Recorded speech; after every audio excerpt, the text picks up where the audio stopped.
happy Wednesday, everybody. Welcome back to the midweek update. I've lost count, Fitz, how many we've done, man. I don't know.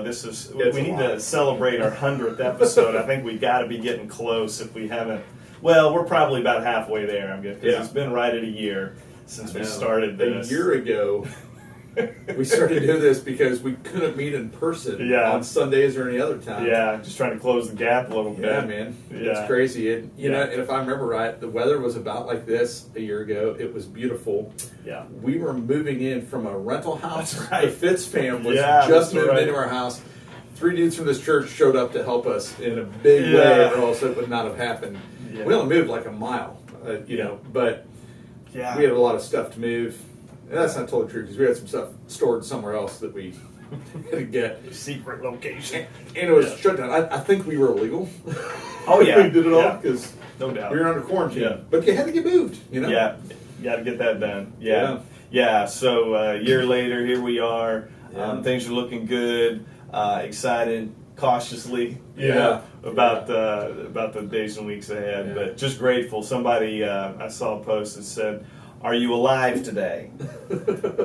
If you are, thank the Lord." It's like, okay, there's some perspective, and that's true. We're grateful for each day that we have, no matter what. And we've seen God do so much over the last year, things that we would not have anticipated. And our hand was forced in some of that stuff, but it's been largely an encouraging year, even with the craziness of COVID and the pandemic. And it's been fun to see the church step up and for you guys to be, because the church is not the building, it is a people. We said that all along. And to watch the people of God be the people of God throughout the course of the last year and grow in that. It's been encouraging, exciting. We, like you say, man, cautiously optimistic for what we can begin doing more of as things continue to unfold.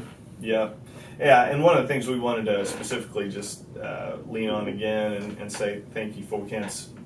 I think we should every week be grateful for the generosity of the church, time, talent, treasure. Specifically today on the treasure aspect, we were just reviewing stats from the previous week. We look at that each week and just kind of measure trends, and just another outstanding week as far as particularly with giving. $54,000 weekly offering, which is well north of our weekly need. Our weekly need is $46,000.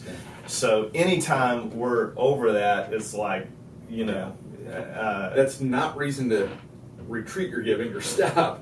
Exactly. The more we have, the more ministry we're able to do. And that actually frees us up beyond the need to do the ministry things that we want to do, just like anybody's budget. You've got the stuff that you got to get done, and then there's the stuff that you want to get done. And we've got a lot of kingdom things we want to do in this community, around this nation, and around the globe. And your generosity helps us do that. So know that when we say that $46,000 target, that's to meet our basic needs. That's our operational budget. That means that we pay the light bill, we pay the salaries, and we do the fundamental ministry plan that we have in place.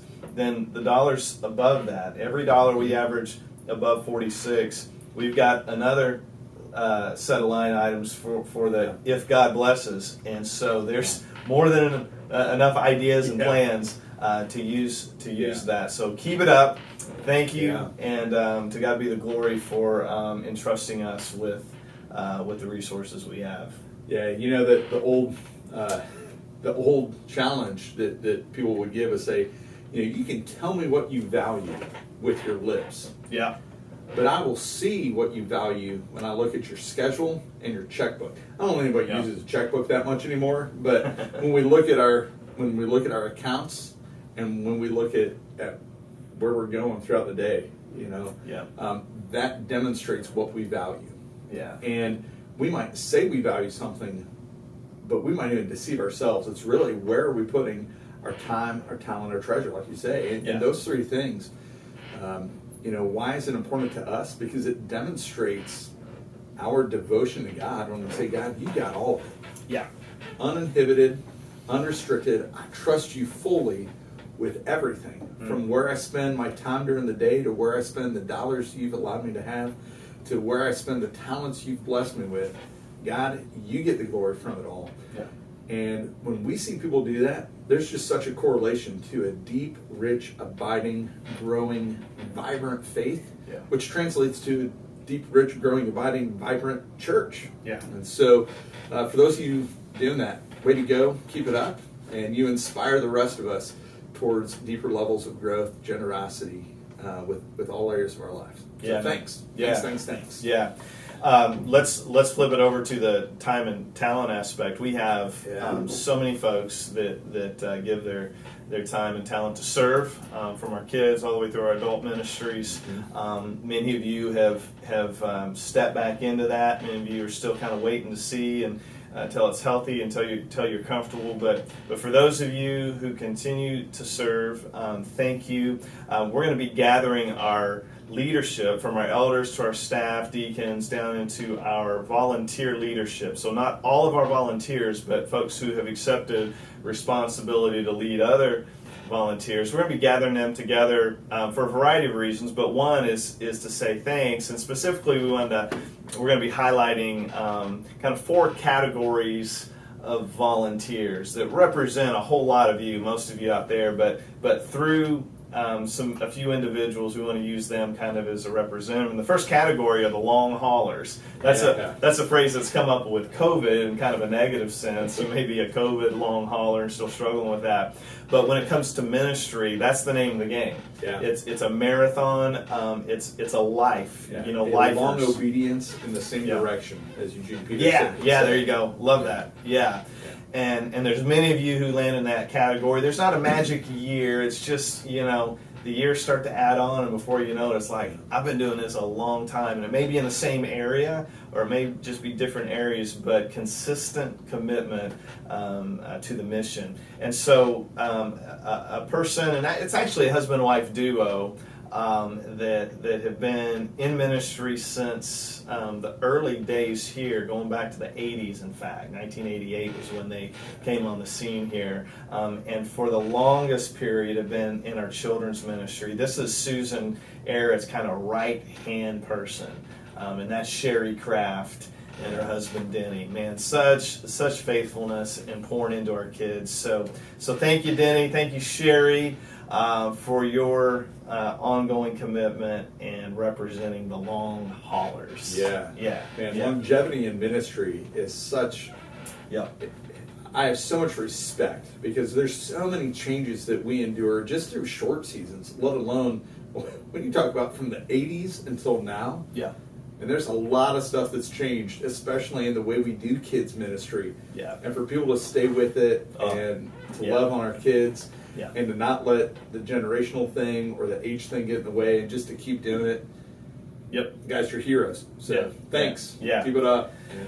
The next category is, we're calling it go big or go home. Just kind of in a fun, lighthearted way. But this is these are those handful of opportunities and needs where it requires a high capacity person. Sort of that above and beyond maybe the normal degree of volunteerism. In this past year, and this goes hand in glove with a ministry that presented itself as an opportunity for us to expand. We've been doing a food pantry for years, but we entered into a partnership with Dare to Care, and we couldn't do it without somebody really running point on that. We wanted that to be somebody who was a volunteer versus a paid staff position. Now, there's a paid staff position that oversees that along with all of our outreach stuff, and that's Brian Hay.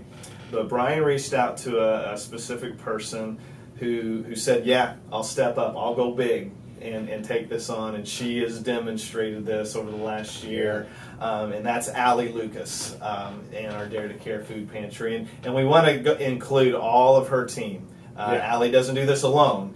She has an incredible team. Many of you have stepped up, but Allie chose to accept the responsibility to lead that. And that's huge. And the energy, the excitement she brings to it. I mean, she's got a smile on her face every time. And she would say that the last year, even with COVID and all the challenges, has been a good year, a really good year, because of her involvement in that ministry. And we're seeing fruit from that ministry in so many ways. One of the things that we've determined here at OCC is we don't want to just be a church in the community, but we want to be a church that is for the community. we don't want to just be surrounded by a community, but we want to be out in it, and we want people to know that we are for them because God is for them. Yeah.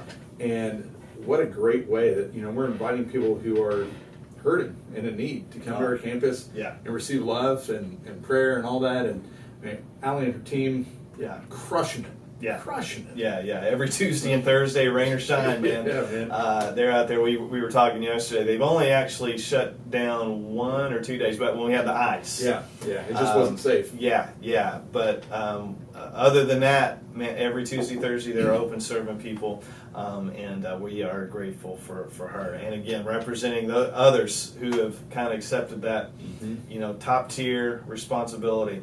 Next category is the retired not category, and we're highlighting 4 of our elders in this category, but again, others who have retired in the sense of their occupation, but not from ministry. Right. In fact, and what these guys represent is notching it up. Like that. That's the not retired part. Some of these guys retired so that they could do more ministry.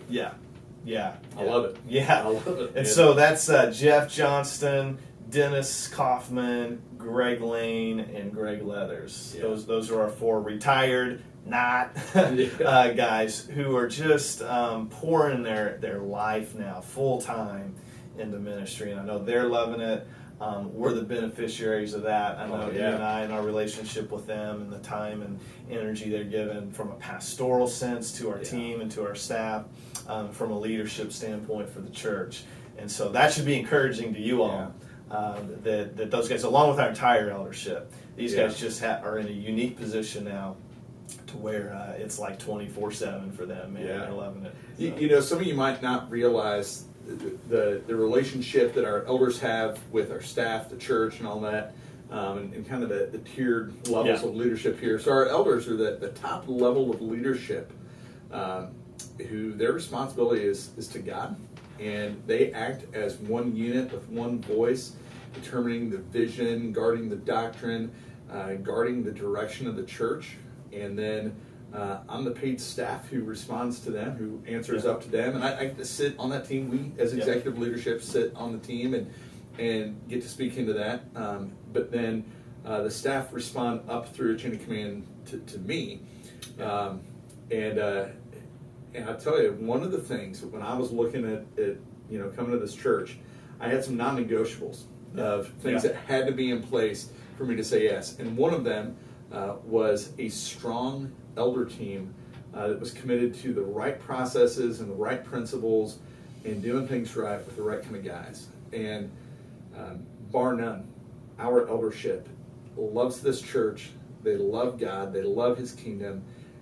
They have demonstrated massive amounts of love to me and to others. And we just have a great team of elders here.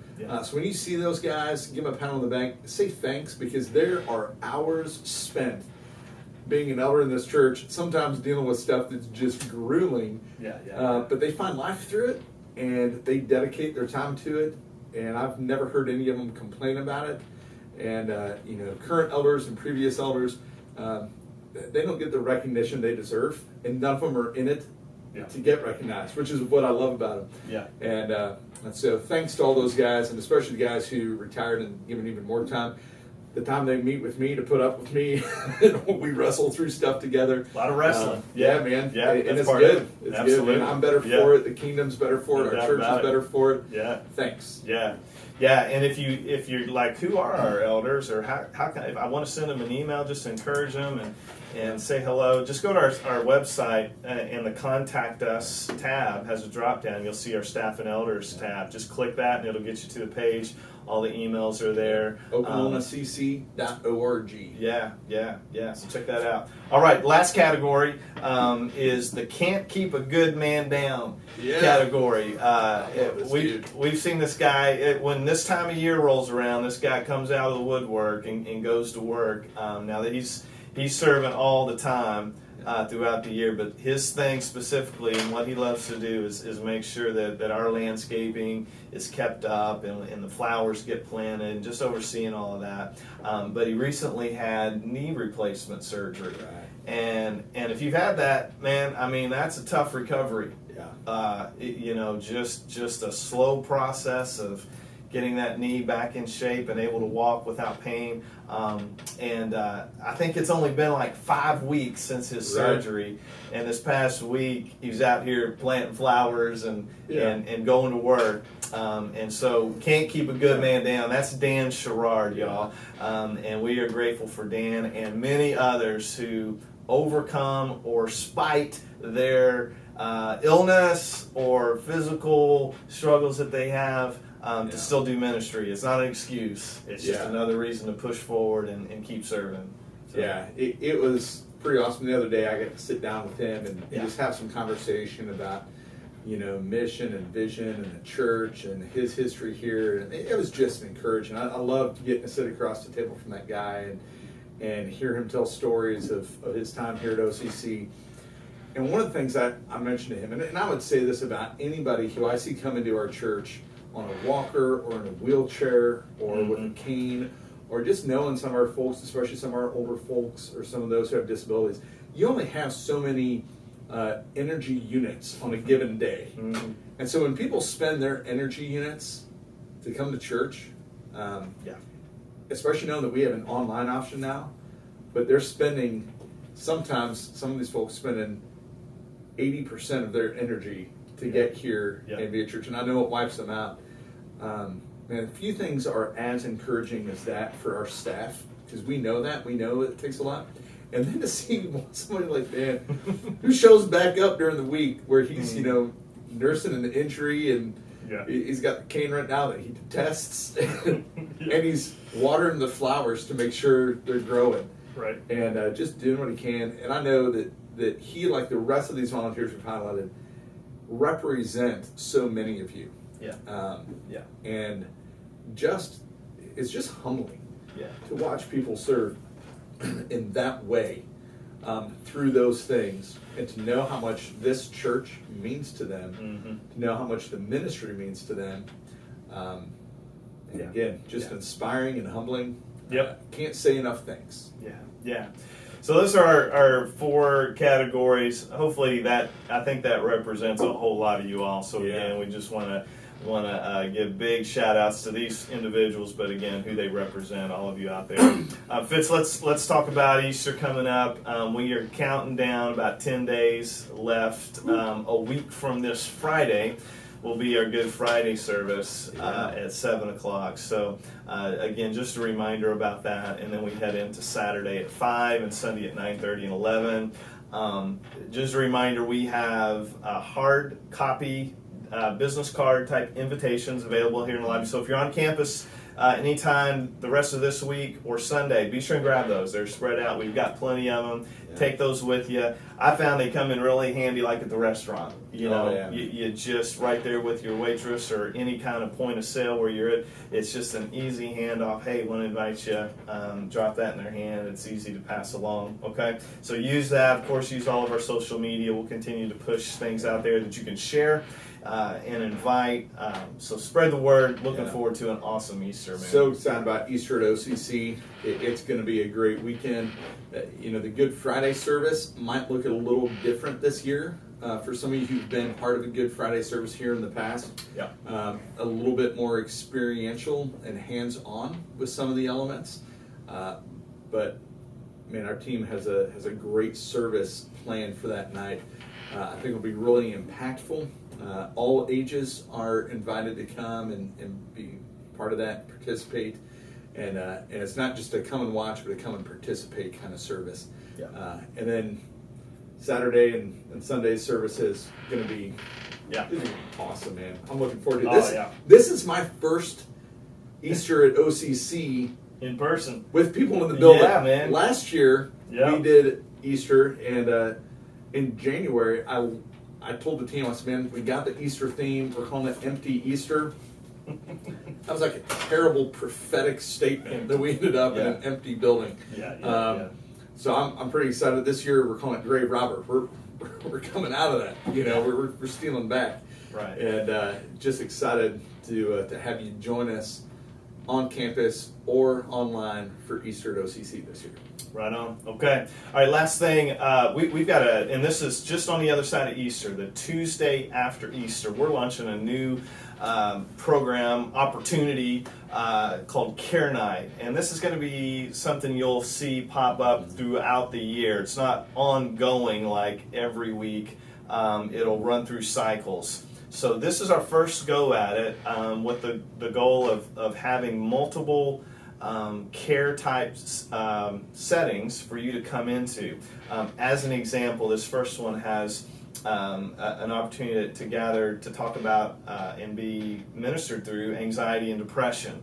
Very qualified facilitator who will walk through that, Dr. Kaufman. And so that'll start on April 6th at 6:30 right here on campus. There'll also be a gathering for marriages and then another one for parenting. So those will all happen simultaneously. You pick one and then stay in that track. Some of them last 8 weeks, some of them last 6 weeks. But it's a multi-week offering that concludes. And then, like I said, there'll be a break and then we'll come back out with it again. But this will be something to look for, either for yourself or to share with other folks to come.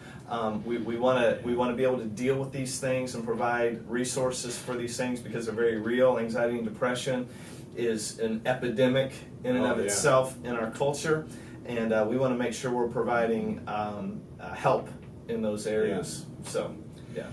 Yeah, and so important to realize that it's not just for those who are part of the church. Right. That if you know somebody, and one of the most, we talked this past Sunday about compassion. Yeah. And one of the most compassionate things you can do is when you know somebody in your circle who they're just having a tough time figuring out the parenting thing. Maybe they're brand new parents and they are like eyes wide open like, we don't got a clue. What are we doing? Maybe they've been at it for a while and they've got a teen and they're just bumping heads, or even a little bit past that stage and they got a college student who's maybe making some choices and they're just, the parents are saying, what? This is for them. This is for them. And this is really for anyone. I mean, all of us, every parent, if we're honest, says, yeah, man, parenting is the ongoing struggle blended with joy, But especially if there's somebody who's struggling, they don't have to go to church, and we're not going to with churchy stuff. Yeah. We're going to invite them to explore the gospel. We're going to invite them to pursue God's plan for that. But we want to help them. That's really the gist of this. Same thing with marriage. You know somebody that they're new to it. They've been at it for a while, but they're struggling. They've been, any marriage, any way, shape, or form. Somebody dealing with anxiety, depression. This is for them. So we all know people in, I think, probably at least one of those zones who would benefit from this. Yeah. Just invite them. Yeah. Just invite them. And, you might not need to participate in the thing, but if you meet them here and you help them navigate to where they're going, and you say, hey, I'll show up to week 1, we'll get you connected, and you'll be good. Yeah. What a great act of compassion that would be.